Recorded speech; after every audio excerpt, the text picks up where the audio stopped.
Hello viewers of Quality Things and welcome to a positively overflowing episode of Nintendo TV. Heading your way in episode 4.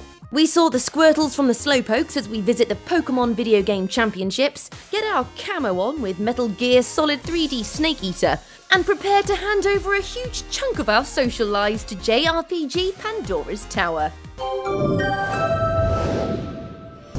Batten down the hatches and strap on your magic shoes. Hurricane Update is taking this baby to Oz. Action games don't come much more hardcore than Metal Gear Solid 3D Snake Eater on the 3DS. Solid Snake is back on a Nintendo console and bringing with him all the best parts of being a spy.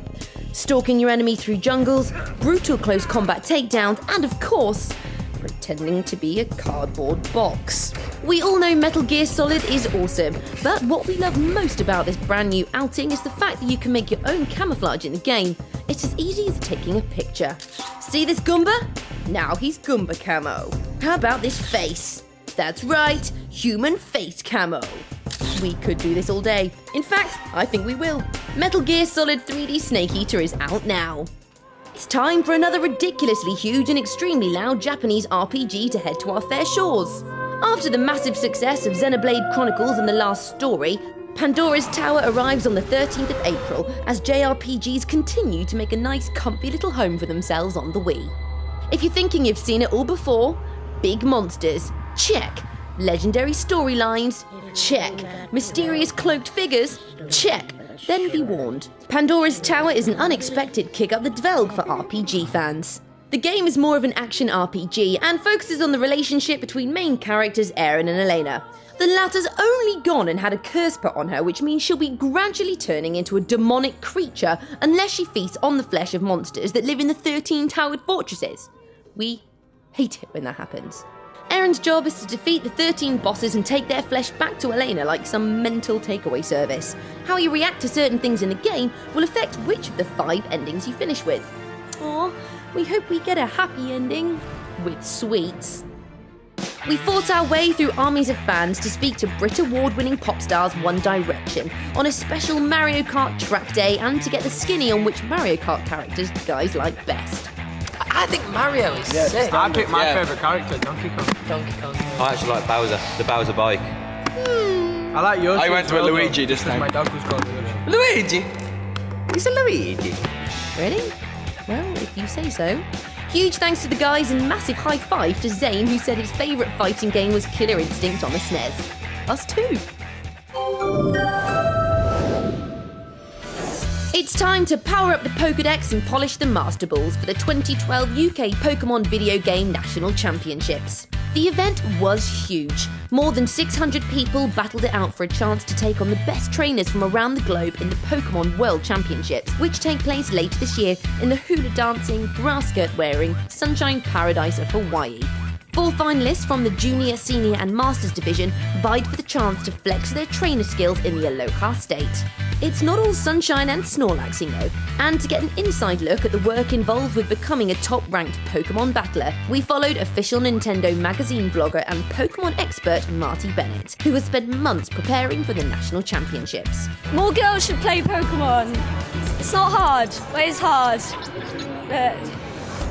Things quickly got tense against her first round opponent. There was no love lost between these 2 lady trainers, but Marty disposed of her rival and made it to the second round, where she beat her opponent, surpassing her previous year's finish. She started to relax until she met an adversary so well versed in the way of Pokémon that he finished as runner-up in the senior division the year before. Unfortunately for Marty, that's where her VGC journey ended. She was shown to the exit after the ceremonial cutting off her wristband. Oh, it's too hard to watch. But wait!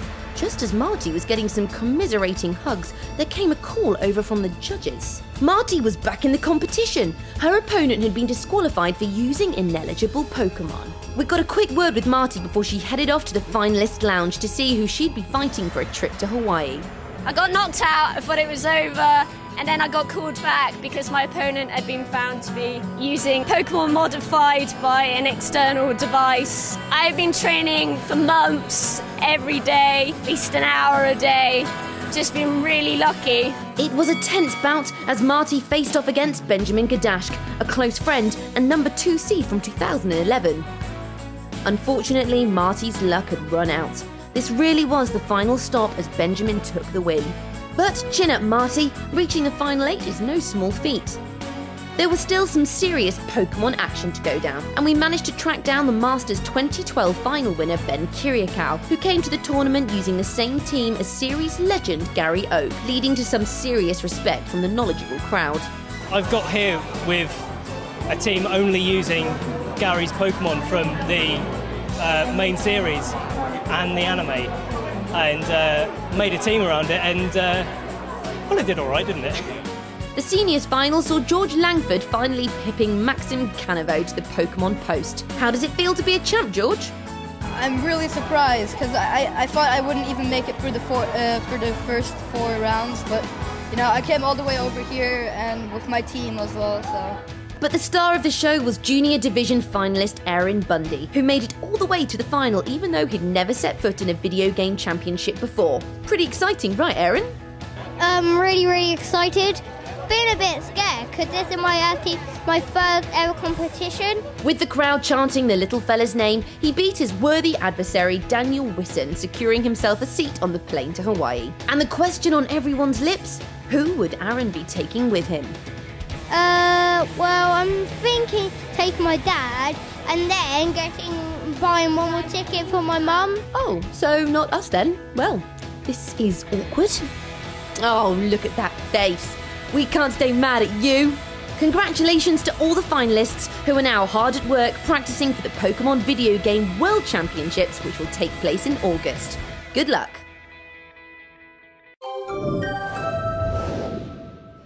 It's time to dip into a virtual wonderland now as we bring you the very best of the Nintendo eShop.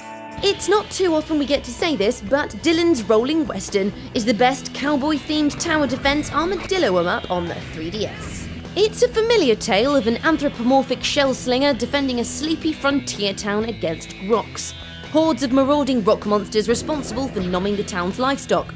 Okay, so it's not familiar at all. If controlling rampaging mute armadillos in the middle of a desert is your thing, then this fresh take on the tower defense genre could be right up your sandy street. Does the desert even have streets?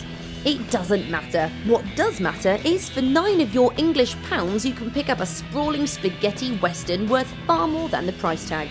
We've been toiling away for more than 15 hours now and we're only about 3/4 of the way through. Oh, it's a hard life being nature's equivalent of a tank.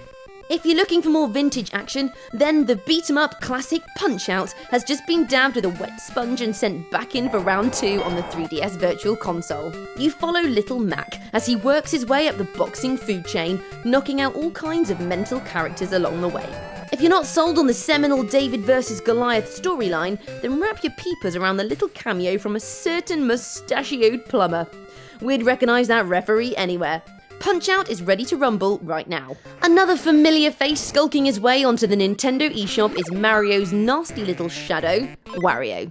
Wario Land is a Game Boy classic that sees the rather hefty little fella going up against a load of strange-looking enemies in a bid to collect as much money as is humanly possible.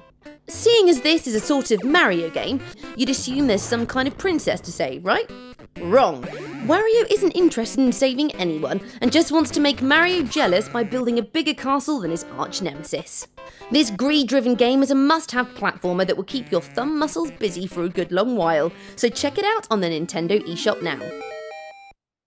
That's all we've got time for this month, but fret not. We're already hard at work crafting the next episode of Nintendo TV out of rainbow bricks, pixie dust, and liquefied gaming goodness.